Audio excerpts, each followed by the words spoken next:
So that was the first time music rescued me. I got started like a lot of Southern kids. I was in church choir, so that was pretty much like Southern daycare.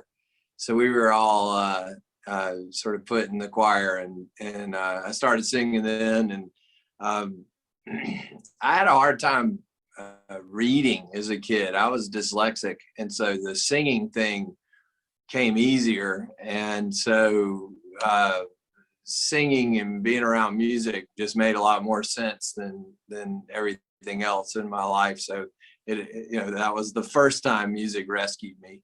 So that's pretty much how the path started. So my uncle gave me my first guitar, and he was a student of this Eastern Appalachian folk music. It's they call it old time, and it's sort of a predecessor to bluegrass.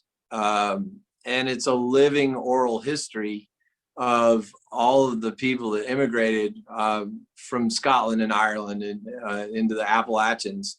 And they had developed what I guess Malcolm Gladwell would call a culture of honor.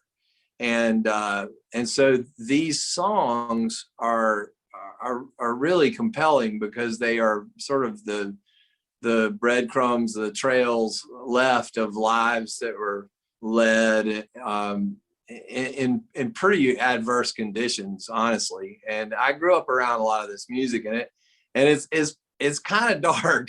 It's not happy music. I mean, some of it is, but most of it is really it's the voices of people that are struggling to keep their families together and to provide and to overcome these adversities. And so that was sort of the tone that music was, what it was capable of. Like when I was a kid, it was sort of these voices of people that had lived here before and the struggles they'd endured.